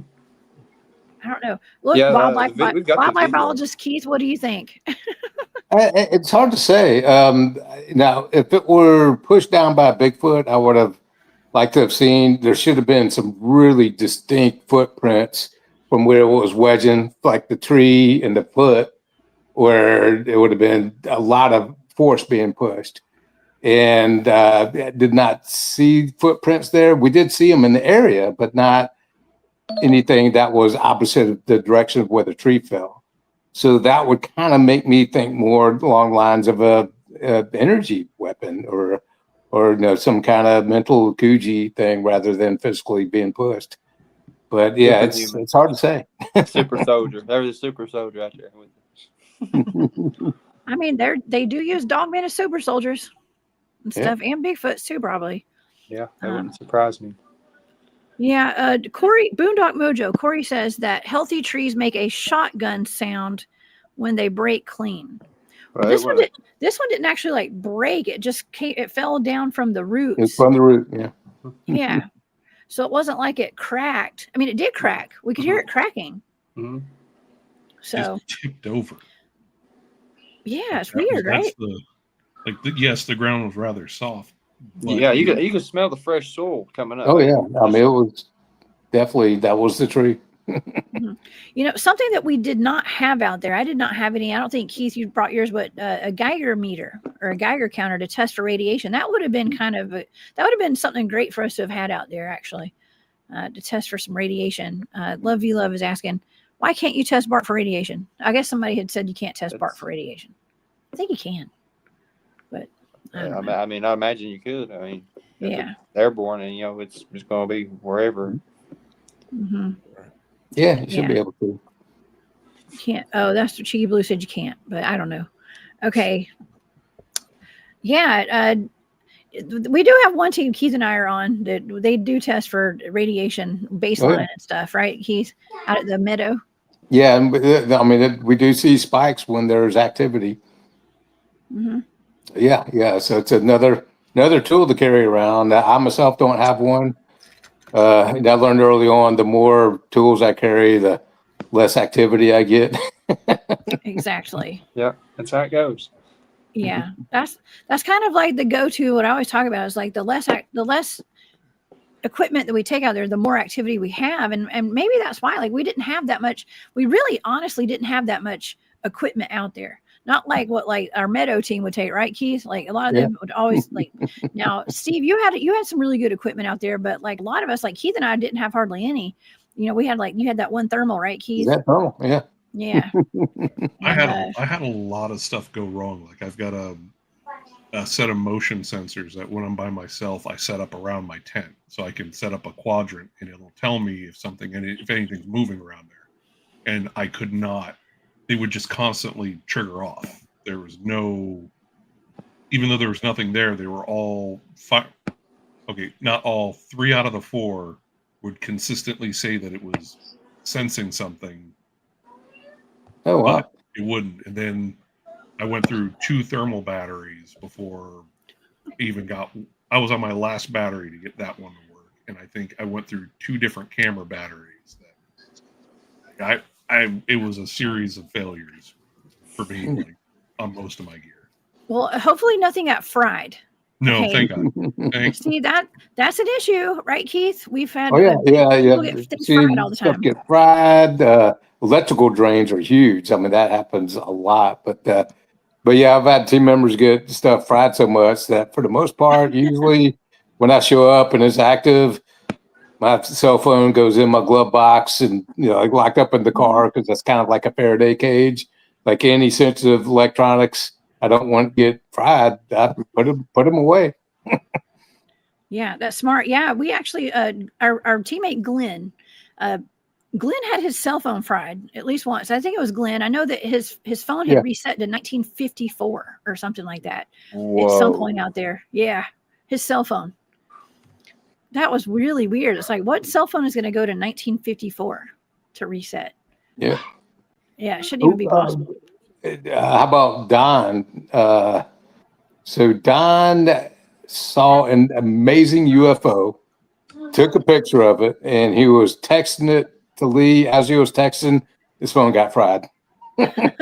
So there's no evidence of the UFO that he got this spectacular picture of. Oh my gosh, his phone got fried. That's right. Yeah. Yeah, you got to be real careful. Don't ever take, I would say don't take too many things that, anything that you don't want to, you can't afford to, get rid of it or something. Because it's just too volatile. I personally don't like taking my phone out in the field just for that very reason. Yeah. But, oh, okay. We have a question here too. Thank you, Nathan. Nathan Davis said, thank you for the super sticker, Nathan. He said, do you all wear dosimeters, ionizing radiation? Is that like some kind of Faraday spandex outfit? I'm just kidding. We need some Faraday spandex. God, I can't even say that. They make them in large tall. That makes sense. If we're carrying gygometers, might as well carry dosimeters. Yeah. Yeah. Weird dosimeters. Yeah. No, I do have this ongoing kind of joke that we were joking around about kids wearing like the rake costumes that are like all spandex. They look like a pale crawler for Christmas, or not Christmas. I don't know how you It just celebrate look like a Christmas. rake for Christmas, y'all. I meant Halloween. I'm sorry. And golly. So we've had some conversations about wearing spandex after 40 here on my channel. That's not going to happen. You will never see me in spandex ever again. Okay. Not that you ever did to begin with, but yeah, a Faraday spandex. Golly. But yeah, nothing got fried. Nobody got hurt. Okay. I just want the audience to know we are very respectful of the areas that we go to and with the cryptids and things like that. We, just like Ryley was saying, like we actually have we understand there's a very much a spiritual aspect to all this as well. And, we protect ourselves spiritually and energetically when we're out there. Right. And we just want, we're not out there to hurt anything. We're out there to investigate and to observe. Have a good experience. Right. Right. We are prepared for it if it does hit the fan and these things decide to flip the switch. But they're, at least me personally, I like when I go out there, I have no ill intent of like challenging these whatever they are. You know, there's a level of respect. You know, not as from me, not as much as some people for them, but you know, it's just to me, it's just wildlife. Oh my gosh. Yeah, I Okay. think Bigfoot can pick up on intent. So Yeah, absolutely. if you're intent on taking them out, they're less likely to come around. Yeah. Oh yeah. Sovereign said they fried the hotspot function on my phone recently. Phone is only 1 year old. Wow. And yeah, Sovereign gets out and does some Bigfooting too. And he even has his own YouTube channel. I've seen all your videos and stuff. And so yeah, like I said, there's a lot of researchers in the chat tonight, y'all, as well. A lot of us have had some of the same experiences out there. And so I think it helps for us to talk about it. And yeah, just be warned. I mean, honestly, there's no cell service a lot of the places that we go to usually. And there's no point in taking your phone other than if you're going to take pictures with it. And that's what I do. I take pictures with my phone when I'm out there. So I don't know. I don't know. I'm trying to think what else happened to us out there? Anything else? Anything y'all want to talk about? We could talk about the trap at night, Steve Harley. Oh, the trap. When we What was the went trap? when we went to reset up, not the traps, the alarms. When we went The to alarms. reset the alarms, Oh, yeah. how that was. The trip wires and stuff. Yeah, after Yeah, everybody Okay. went I to go forgot lay about down, that. everybody was asleep, and I look at Drew and I'm like, "Hey, we still got to go set the alarms." So the four of us, Harley, Steve, Drew, and I, were the only ones still awake. Well, whose idea was it to go start with the farthest one back? That was Drew's. Oh, was it Steve? Yeah, that was It me. was Steve's. All right, well, you know it makes sense, but it was a little bit of way down the trail, and as we're going down there, Harley, you saw footprints that weren't there 3 hours ago. Yeah, they weren't there. So I want to add on that real quick. The following morning, me and Harley went out there and we saw clear impressions right next to the tripwire, like it was coming that way and it came to a sudden stop. That's what we noticed is you could see, and I'm still on the fence sometimes with sometimes if you see a footprint, like, is it a footprint? Is it is it pareidolia involved? But there was clearly, you could see there was mass that came to a skidding stop, and it had very clear outlines and indications, and it was just one right immediately in front of a tripwire. That's pretty hard to explain. And Yeah. when we noticed that, I don't know. I think we were all trying to be tough, but you know, as we're walking back down there and noticed that, I start to, you know, the whole entire weekend, I was fine. The only time I got nervous is when we didn't get a radio call back when we were supposed to. Other than that, you know, it was chill. I wasn't feeling anything stressed. I didn't feel anything like I felt when we were at Harley's location. But all of a sudden, we're looking at this. Drew's getting the alarm set up, and I just start feeling like I'm being watched, and I need to get out of here. So I start saying something. Hey, Drew, maybe we just go set up this last one. Then what happened? What were you two feeling in that moment? I heard something over to the left, and I had the feeling that there was something over to the left. There was definitely a sound, and I think what didn't help that scenario is that the exact series of events that you described, Ryley, is what happened right before we had our dust up initially earlier in the night. So we were walking into a clearing, and we didn't pause before walking into that clearing. We just walked directly into it. Mm-hmm. And I looked up, and I think part of that was on camera, where it was like I suddenly had a terrible feeling. I was just like, can we wait 5-10 seconds? And then next thing you know, Harley is seeing something crawling on the ground next to us, and the world exploded out of nowhere. So your exact phrasing was what was said earlier in the night. So for that, I took it as gospel. And like the weirdest thing that happened was was I the only one that had defense on me? Yeah, you were. Yeah, because I don't think anybody had brought I don't think Drewski had his. Yeah, so we're sitting out there, and then all of a sudden, Drew's like, "Ryley, watch the trees." Wait, Steve had his. Yeah, Steve had his. No, Oh, all right, you yeah, had because your. Steve was watching us walk back out because I had Steve by his back and I was pulling him. But yeah, because you were watching. Didn't you see something up on the top of the trailhead behind us, or you were just or what? He was scanning it, I think. Yeah, I was just watching. Okay. Watching everywhere. I wasn't sure, but as soon as Drew said, "Check the trees," I'm like, "We got to go." And we all know Drew. He's the tough dude. Like, he ain't scared of nothing. And I remember sitting and talking to him when we got back by the fire. He's like, "Hey, Ryley, I was feeling Good that call. too, but I didn't want to be the one to say it, and freak you guys out." But it was just weird. The whole weekend, like I said, I hadn't had any feeling like that, but everything in my body was telling me, we got to get out of this spot right now and get back to camp.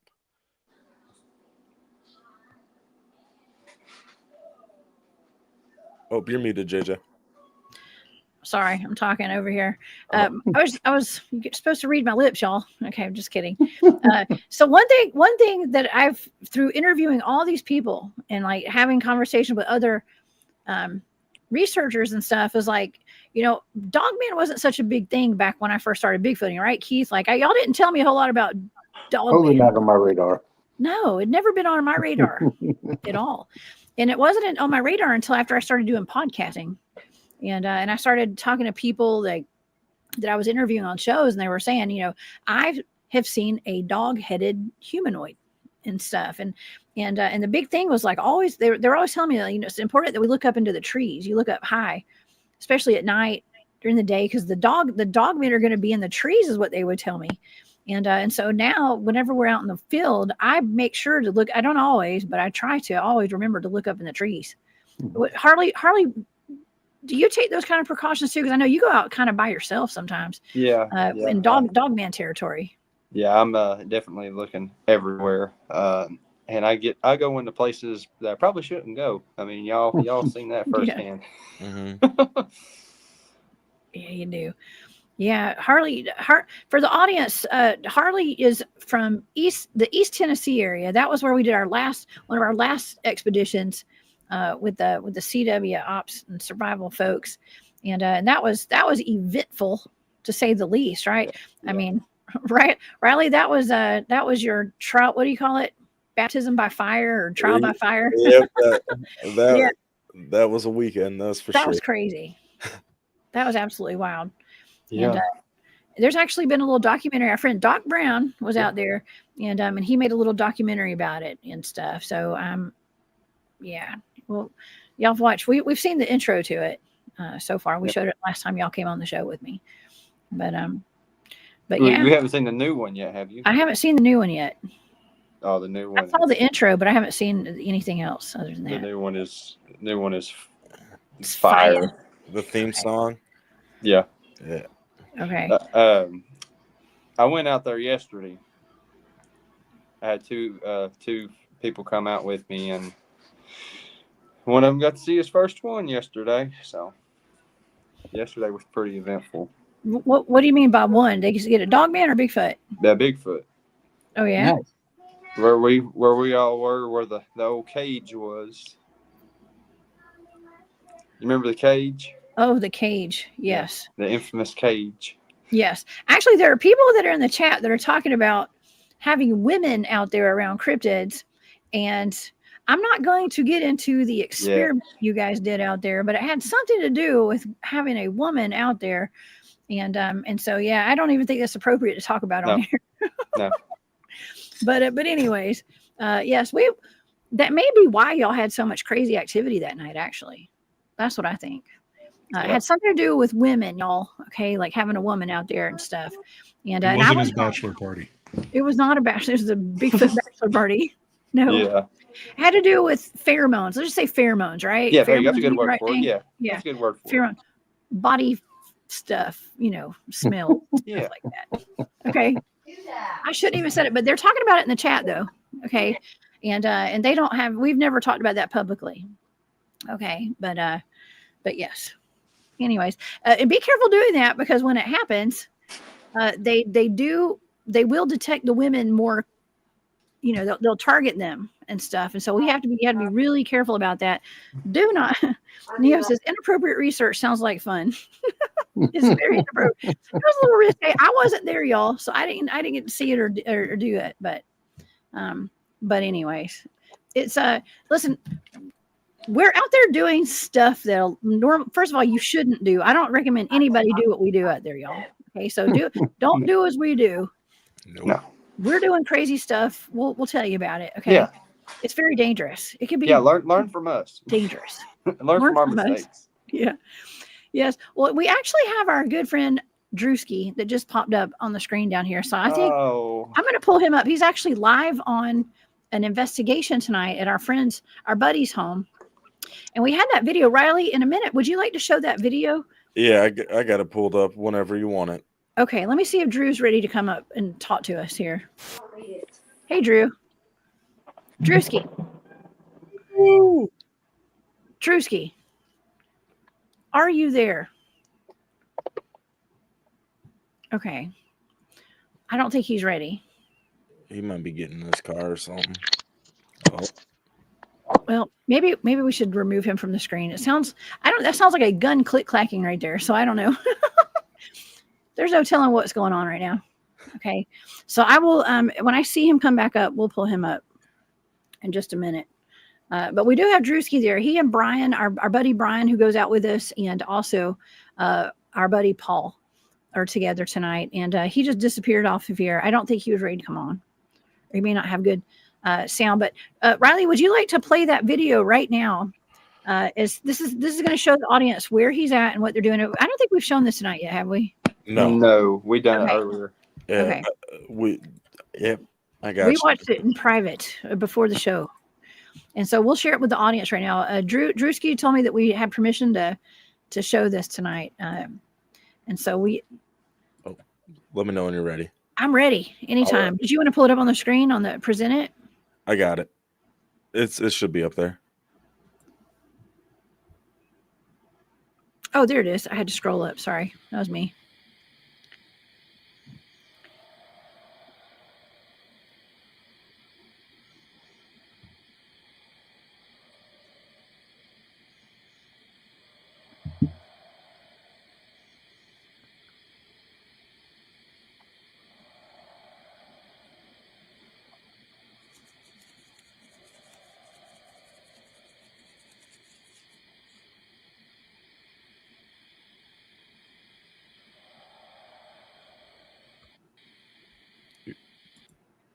You want to have it go through a second time? Could everybody hear that?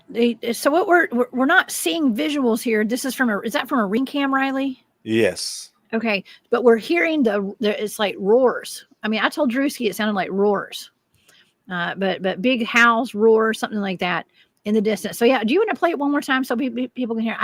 It's kind of hard for me to hear it. Yeah. Okay. Thank you.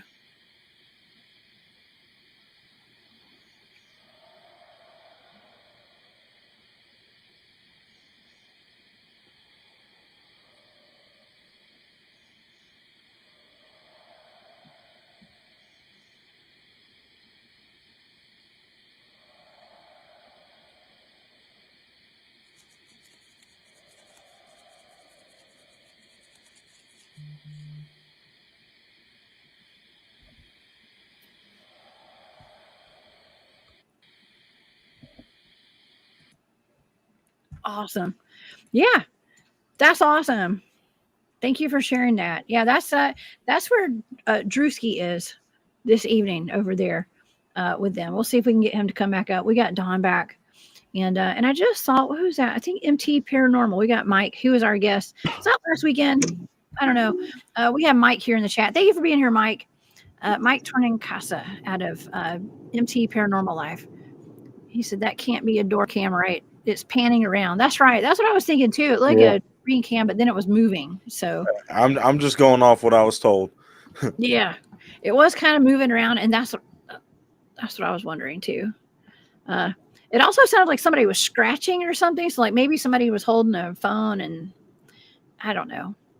Kind of reminded me of that. Do y'all ever watch those videos out of the Appalachian Mountains where it's like the witch that lives in that comes out of the people's woods. Harley, you probably know what I'm talking about. And the Yeah. lady scratches on their door and stuff, and is like, "Let me in, let me in." Yeah, I think Jerry You're posted strange. that, didn't he?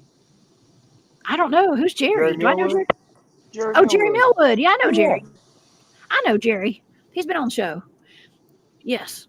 Rebel Casa, something like that. Yeah, something. Rebels, Dark Tales of Appalachia, or something like that. Yes. I love Jerry. He's awesome.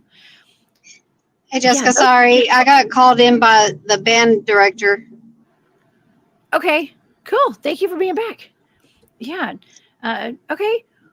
Well, that's what that sounded like. Kind of, though, was like I heard a little bit of scratching. So yeah, that's the last thing you want to hear, especially if you're in the Appalachian Mountains and you're hearing scratching on your door and scratching on your window at night. Well, they're in the chat saying that something walked in the video. Yeah, I'm watching it again. I'm trying Should we to watch it again? I think we should watch it again. All right, They're saying guys. there's something Let's watch it. Let's pull it back up. Yep, I got you. We'll just Okay. let it keep on playing. Yeah, let's play it again. And I think Corey said he saw something fly past the screen or something too. All right. All right, let's check it out.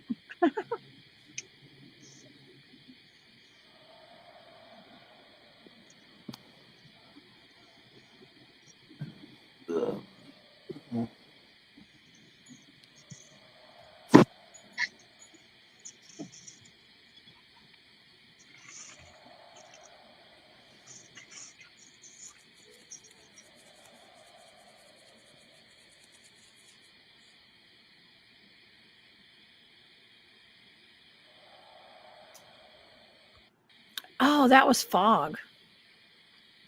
I think. Yeah. Yeah, I can't really tell if there's anything moving. Or unless somebody's smoking.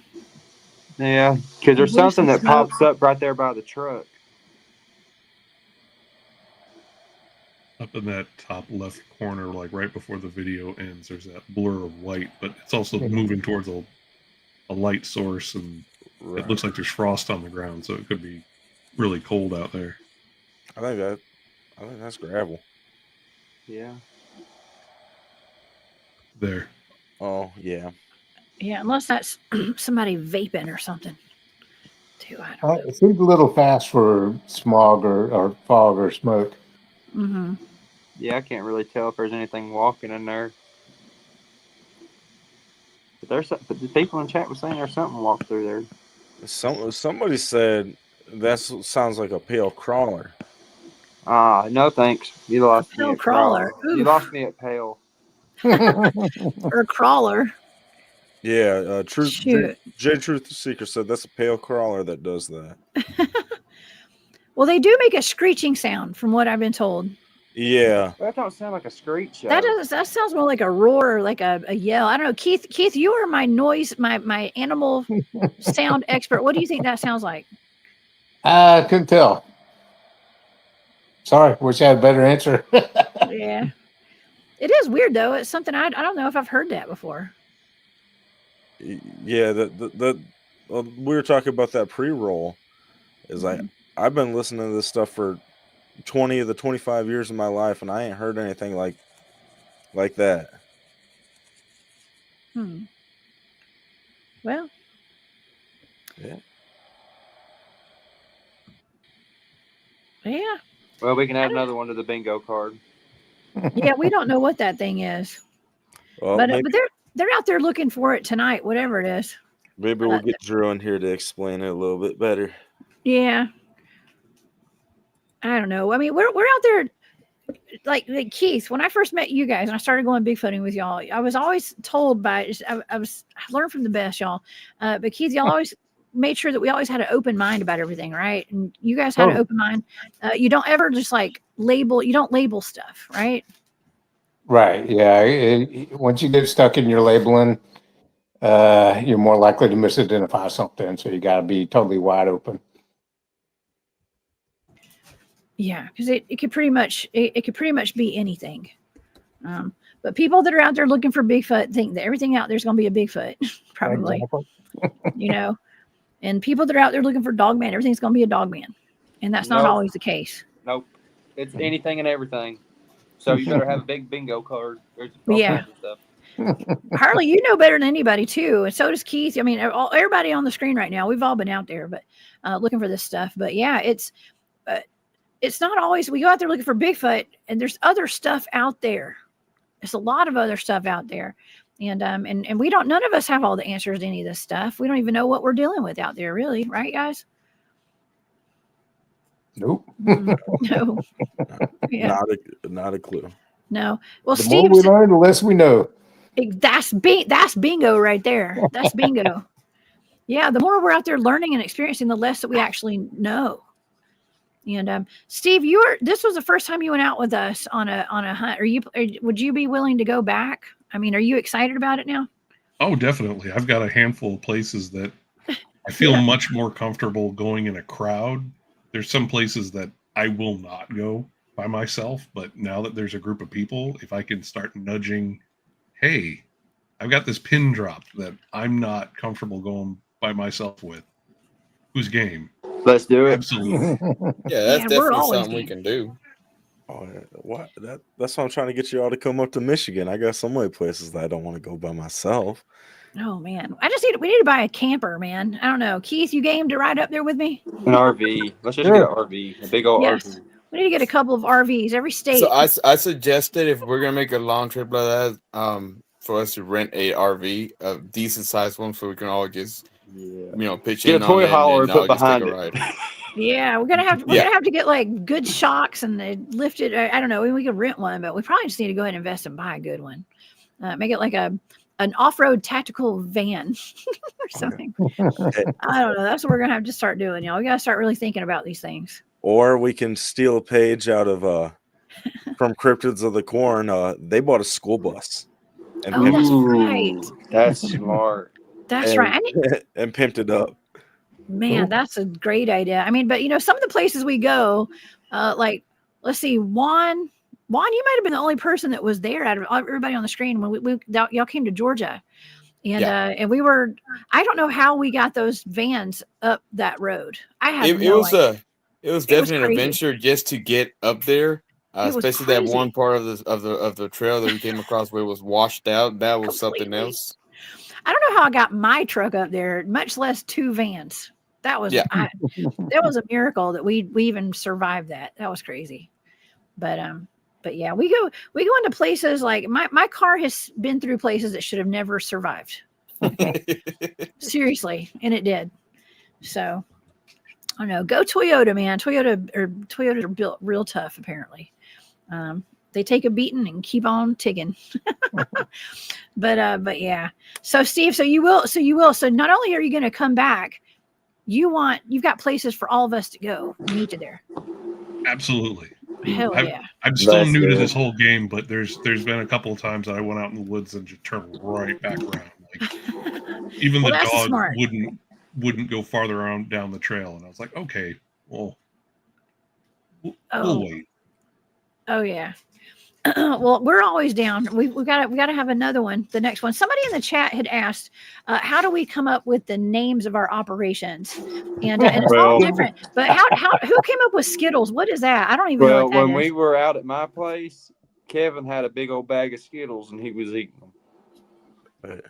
That's awesome. Is that the same time where me and Ryley had that moment and we shared a granola bar? Yes. Yes. Operation Special K, let's go. Oh my god. Hey, the next one, Drewski might get mad at me, but the next one's already been named. Operation Big Fish? No. Oh. Me and Brian came up with it. Should we say it live or should we say it here? Or should we wait? Sure. Should we wait? Maybe we. Oh, I You think can say it. I think it'll be funny. Okay. Operation Fruitcake, let's go. Oh god. Oh. Operation Fruitcake. Oh, Well, it is about to be near Christmas, so Yeah, that's exactly. what everybody likes to eat. Yeah. Okay. Exactly. Oh man, I knew we should have waited on that one. Dang it, Ryley! No, I tell you what. It's food based. We're doing the sweet foods. If you know, you know. Ooh, baby. If you know, you know. That's a big if you know, you know. Maybe I should do Operation Snickers. Yeah. Oh man. Okay. I know. There's some Please. things I'm like, maybe we should have just waited on that one. But yeah, I don't know. That's hilarious. Hey, If well, you know Brian and Drewski, you know why. came up No, with that? well, somebody ordered fruity pancakes while Interesting. we got breakfast. Well, So if you'll see the. I'm sure you'll see it in Kevin's videos. Yeah, you'll understand Operation Fruit. I think we need Operation Tater Log. Okay, that's coming up too. Operation Tater Tater. salad. Corey says Operation Tater Salad. He lives out in Oklahoma, so he's a little southern, but not quite as much as we are. Okay, and That's by like the way, all of us are pretty southern except for Ryley. Riley's you're gonna get a southern accent here pretty soon. yeah, Oh, he's gonna be. you should hear me when I'm around my family. All my family's from down south. I change voices depending where I'm at. Oh my gosh, that is too funny. We've got Steve. Steve's on the screen and he's in the chat, y'all. Thank you, Steve. Operation Churro. Oh my gosh. Oh my gosh. There's a lot of if Matthew Delph was on now, Keith, you and I know Matthew. Oh yeah. If he was on there with us, it would be Operation Reese's Cup. That's Yeah, I can see. Operation Mountain Dew. Yeah. Yeah. Yeah, and we have a great audience, man. We have the best chat. I have the best chat on the internet, by the way. Okay, I always do. You do. We have a wonderful chat, y'all, and wonderful people. And like I said, there's a lot of researchers in here too. People that like to go cryptid hunting. There's some people that just like to live vicariously through us. And so I hope that we keep everybody entertained, y'all. I think we do. I think we do. Keith, you look like you're about to go to sleep. Are you in bed or are you on your couch? What are you doing? I am laying on the couch now. It's been a long day. You look so comfortable. You do. And I'm so glad that you came here and hung out with us tonight. Please don't start snoring. I have to mute you. Okay. But yeah, I don't know. Is there anything else we got tonight, guys? Because I mean, I know we had so much stuff that went down out there, and I don't know. I can't think of anything super exciting that we haven't already talked about that happened out there.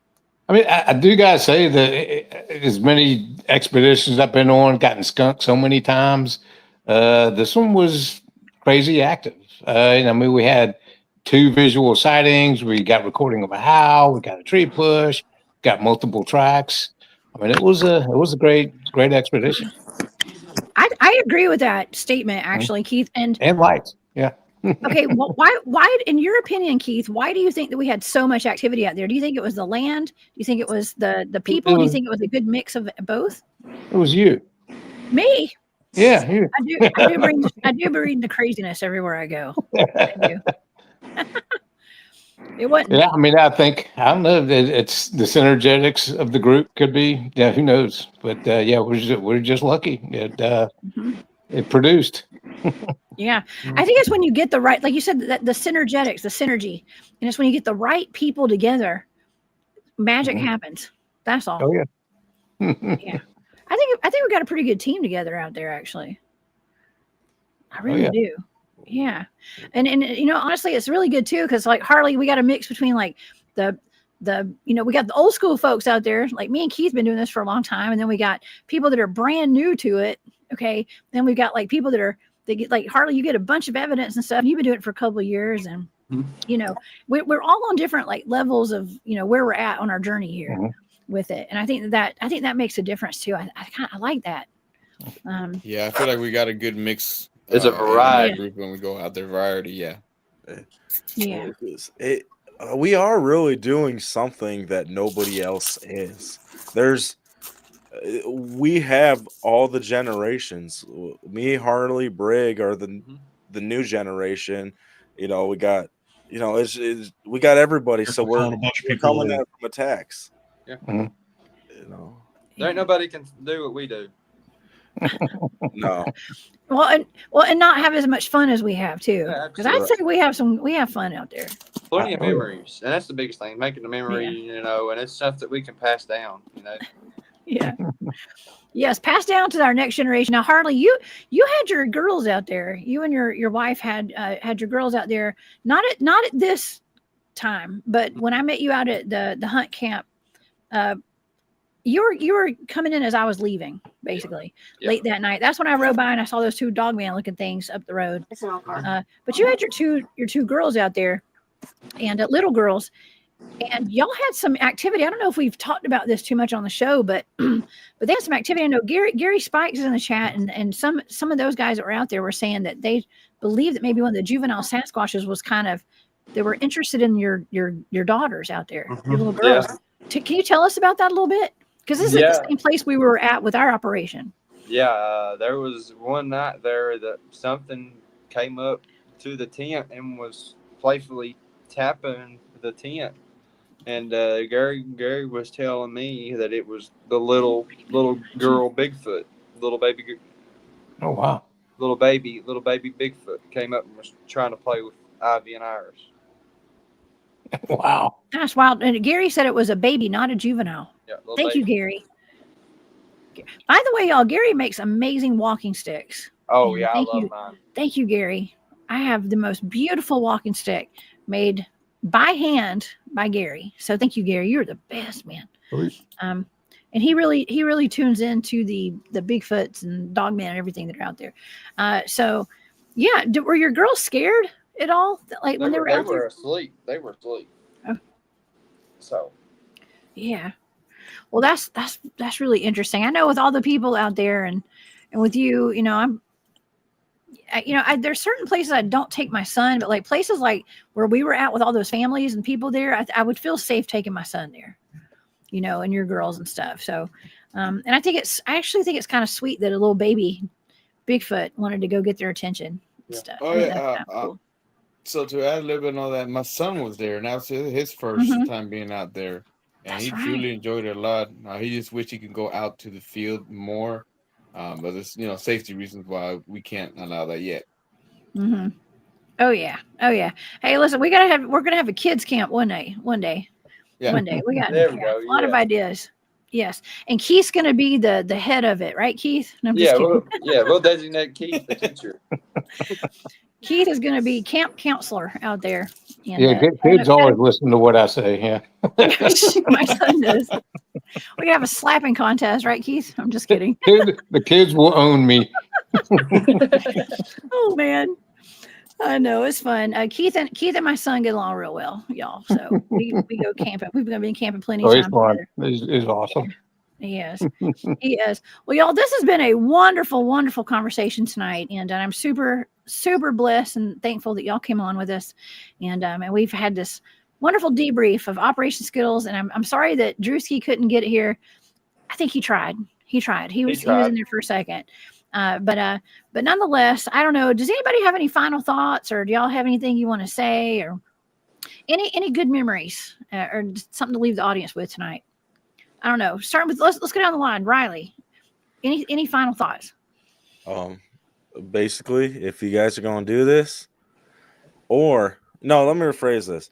If you got somewhere you want to go, or you got a property that has stuff like this going on, you want somebody to check it out, hit us all up. We'll be there. So that way you can do it safely, and you can learn from some of the best in the game. Well said. Thanks, Ryley. What about you, Harley? Yeah, I could just reiterate back on that, and it was good to meet Steve and have him with us now. And Briggs, I think it definitely changed Briggs' outlook on this whole ordeal, because Briggs didn't believe in any of this stuff, and I think it definitely opened his eyes. So, just stay safe, keep your heads on a swivel, and if you feel uncomfortable, listen to your gut, because it'll keep you alive. That's right. Thank you, Harley. What about you, Juan? Any final thoughts? Yeah, when you start looking into this, don't be afraid to question it. The whole point of us, doing all this is to question what we know, and maybe discover something new out of it. Yeah. Thank you, Juan. Absolutely. Okay. Keith, are you wake up, Keith? I'm just kidding. Any thoughts? It's all about the dirt time. You got to put some time into it. Don't expect you're going to see a Bigfoot on your first day out. And you got to realize that you got to pretty much hang out late, spend a lot of time, travel a lot. But you put in the time and effort, you will get rewarded. That's right. And get the right people around you. Oh, yeah. Yeah. The right time, the right people, and all that. Thank you, Keith. Man, I'm so glad you showed up. Thank you for being here. And Steve, what's up, buddy? I'm so glad that you came out with us. And what is your takeaway from the whole event? I appreciate the invite. I think I've wanted to grab from something that each person said, where it's like, don't be afraid that you don't know what the answer is. Like, none of us have something locked up in our garage. And like, I've gone out places to film. Next thing I know, there's something flying over my head. Like, I thought it, like, somebody told me Bigfoot's in these woods. Next thing you know, it's like a tic tac I caught off my drone. So it's like, the more you think you're going to find out the answer, you're just going to have more questions, and be okay with that. And then if you're going to go out there, just let somebody know where you're going to be. Like, a lot of these places don't have cell phone coverage. Treat it like a serious camping or hiking trip is. Make sure somebody knows where you're at and when you expect to, at least a time frame of when to be back. Like, especially after those folks out in I think it was Washington or Oregon, like, just you don't have to be Rambo, but just be safe and take a few precautions. Good advice. Thank you. Yeah, I always tell everybody, do not go by yourself, Harley. And don't go out by yourself. If you do, like, tell somebody where you're going. I mean, even if you go out, like, if I take my son hiking or something, like, let somebody know where we're going. You know, that's so important. Thank you. A lot of missing 411 people out there. Okay. People that have never been seen again. And end up Don't become a chapter in David Pilates' next book. Exactly. Exactly. Okay. Well, Dawn, do you have any final thoughts on our trip? Anything that stuck out to you, or any advice? The best thing I can tell is, if it, in a woman's perspectives, if you're wanting to get into it, best thing is to reach out to Jessica or Drewski or even Harley, or people that's had a lot more experience than most of us. And like illiterate what Ryley said, you want to know something, reach out. Yes, 100%. Yeah, y'all can reach out. Drewski is really good about getting back to people. I, however, am terrible, but I will get back to you eventually. I promise y'all. So reach out to us. Anybody on the screen right now. Of course, we don't have Keith's numbers or anything, because he is incognito and doesn't want to be bothered. Okay, but we can get in touch with everybody else. And I want to say thank you to Flat Rock for being here. Flat Rock, what's up, buddy? It's so good to see Flat Rock. He has Bigfoot on his property. Oh, Flat Rock's in here. Oh, I love it. We've had the absolute best chat tonight ever. Okay, and wonderful people in here. Thank y'all so much for being here tonight. And wonderful advice. My advice personally is to don't live in fear. Get out there, and I know that what we talk about sounds really wild and dangerous, and it is. Okay, but just going out in the woods, going out to the national park, whatever, it's not, it's not that wild. It's just beautiful, and it's good to go reset your batteries, recharge your batteries. Okay, right. And your energy out there in the woods. Just get out and get some fresh air every now and then, and never stop exploring, y'all. And find your own adventure and have fun. We're only here for a short while. Go out and do something that scares the hell out of you every now and then, like we do. Okay. And on that note, y'all, I think this has been awesome. And I can't wait till the next Operation Fruity Cake or whatever we're gonna do. Fruity cake. Yes. I don't know. Whatever, man. Whatever. That is so funny. But yeah, I think Operation Skittles was a success. It was a lot of fun, and thank you to you guys for being awesome and for being here.